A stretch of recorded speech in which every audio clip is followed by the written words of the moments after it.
Chapter 5: Work Performance and Organizational Flexibility at the Core of the Employment Contract, dari buku Performance Appraisal in Modern Employment Relations in Interdisciplinary Approach.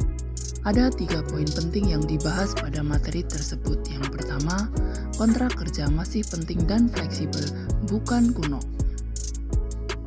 Kontrak kerja biasa bukanlah sesuatu yang ketinggalan zaman, meskipun zaman makin digital dan fleksibel.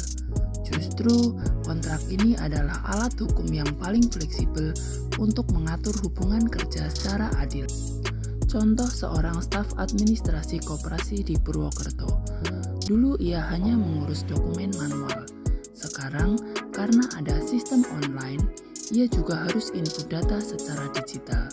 Meski tugasnya berubah, kontrak kerjanya masih sah dan fleksibel menyesuaikan tugas baru tersebut. Poin penting yang kedua, pengusaha boleh mengubah tugas, tapi harus ada batasnya atau jus variandi.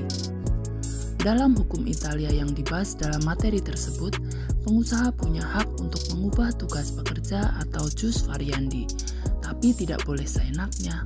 Perubahan harus sesuai tingkatan pekerjaan dan diatur mulai perjanjian bersama atau kolektif antara pekerja dan pengusaha. Misalnya, seorang teknisi di pabrik tiba-tiba diminta membantu menjadi sopir pengiriman tanpa pelatihan dan tanpa tambahan gaji. Nah, ini tidak sah.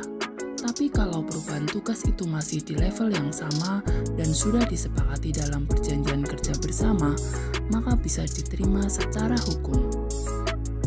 Poin penting yang ketiga, peran serikat buruh sangat penting dalam menjaga batas fleksibilitas.